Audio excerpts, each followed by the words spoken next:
Hi friends, welcome back to my channel. ಹೇಗಿದ್ದೀರಾ ಎಲ್ಲರೂ? ಬನ್ನಿ ಇವತ್ತು ಮಾವಿನಕಾಯಲ್ಲಿ ಚಿತ್ರಾನ್ನ ಮಾಡೋದು ತೋರಿಸ್ತೀನಿ.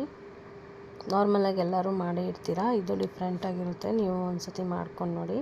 ಒಂದು ಬಾಣಲಿಗೆ 2 ಟೇಬಲ್ ಸ್ಪೂನ್ ಆಗೋಷ್ಟು ಆಯಿಲು ಮತ್ತು ಜೀರಿಗೆ, ಸಾಸಿವೆ, ಆಮೇಲೆ ಕಡಲೆ ಬೀಜ, ಕಡಲೆಬೇಳೆ, ಉದ್ದು ಇವೆಲ್ಲ ಹಾಕ್ಕೊಂಡು ಫ್ರೈ ಮಾಡ್ಕೊಳ್ಳಿ. ಇದೆಲ್ಲ ಫ್ರೈ ಆದಮೇಲೆ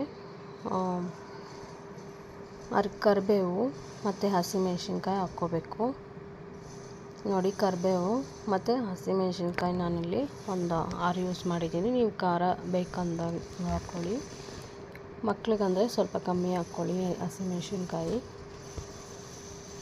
ಈಗ ನೋಡಿ, 1 ಟೇಬಲ್ ಸ್ಪೂನ್ ಆಗೋಷ್ಟು ಸಾಲ್ಟ್ ಹಾಕ್ಕೊತಾ ಇದ್ದೀನಿ. ನೋಡ್ಕೊಂಡು ಹಾಕ್ಕೊಳ್ಳಿ ಸಾಲ್ಟು. ಇದನ್ನು ಹಾಕ್ಕೊಂಡು ಚೆನ್ನಾಗಿ ತಿರ್ಗಿಸ್ಕೊಬೇಕು. ಮಾವಿನಕಾಯಿ ಸೀಸನ್ ಆಗೋಬೇಕು ಅಷ್ಟರಲ್ಲಿ ಇದನ್ನು ಮಾಡ್ಕೊತೀನಿ ನೋಡಿ. ಚೆನ್ನಾಗಿರುತ್ತೆ. ಈಗ ಅರಿಶಿನ 1 ಟೇಬಲ್ ಸ್ಪೂನು, ಆಮೇಲೆ ಖಾರದ ಪುಡಿ 1/2 ಟೇಬಲ್ ಸ್ಪೂನು. ಖಾರ ನಿಮ್ಗೆ ತಕ್ಕಂಗೆ ಹಾಕ್ಕೊಳ್ಳಿ. ಖಾರ ಜಾಸ್ತಿ ಬೇಕಂದರೆ ಜಾಸ್ತಿ ಹಾಕ್ಕೊಳ್ಳಿ. ಈಗ ನಾನು ಮಾವಿನಕಾಯಿ ಒಂದು ಫುಲ್ಲು ತುರಿದಿಟ್ಕೊಂಡಿದ್ದೀನಿ, ಅದನ್ನು ಹಾಕ್ಕೊತಾ ಇದ್ದೀನಿ. ಇದಾದಮೇಲೆ ಚೆನ್ನಾಗಿ ತಿರುಗಿಸ್ಕೊಬೇಕು. ಹಾಗೆ ನನ್ನ ಚಾನಲ್ನ ನೋಡ್ತಾ ಇರೋರು ಸಬ್ಸ್ಕ್ರೈಬ್ ಮಾಡ್ಕೊಂಡು ನೋಡಿ, ಲೈಕ್ ಮಾಡಿ, ಶೇರ್ ಮಾಡಿ, ಕಮೆಂಟ್ ಮಾಡಿ. ಪಕ್ಕದಲ್ಲಿರೋ ಬೆಲ್ ಐಕನ್ನ ಕ್ಲಿಕ್ ಮಾಡ್ಕೊಳ್ಳಿ, ನೋಟಿಫಿಕೇಷನ್ ಬರುತ್ತೆ. ಮಾವಿನಕಾಯಿ ಹಾಕಿದ್ಮೇಲೆ ಈ ಥರ ಒಂದು ಸತಿ ಮಿಕ್ಸ್ ಕೊಡಬೇಕು. ಒಂದು 5 ಮಿನಿಟ್ಸ್ ಕುಕ್ ಆದರೆ ಸಾಕು.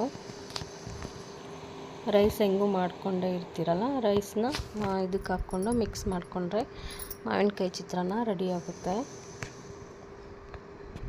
ನೋಡಿ, ಈಗ ರೈಸ್ ಹಾಕ್ಕೊಬೇಕು. ಸ್ವಲ್ಪ ಬಿಸಿ ಆರಿದ್ಮೇಲೆ ರೈಸ್ ಹಾಕ್ಕೊಳ್ಳಿ. ನೋಡಿ, ಈಗ ನಾನು ರೈಸ್ ಹಾಕ್ಕೊತಾ ಇದ್ದೀನಿ. ರೈಸ್ ಹಾಕ್ಕೊಂಬಿಟ್ಟು ಚೆನ್ನಾಗಿ ತಿರ್ಗಿಸ್ಕೊಬೇಕು. ನೋಡಿ, ಈ ಥರ ತಿರ್ಗಿಸ್ಕೋಬೇಕು. ಚೆನ್ನಾಗಿ ಕಲಿಸ್ಕೊಬೇಕು. ನಿಮಗೆ ಬೇಕಂದರೆ ನಿಂಬೆಹಣ್ಣು ಹಾಕ್ಕೊಬೋದು, ಆಪ್ಷನಲ್ಲು. ನೋಡಿ, ಈಗ ಮಾವಿನಕಾಯಿ ಚಿತ್ರಾನ್ನ ರೆಡಿಯಾಗಿದೆ. ಹೀಗೆ ನನ್ನ ಚಾನಲ್ನ ಸಪೋರ್ಟ್ ಮಾಡ್ತಾಯಿರಿ.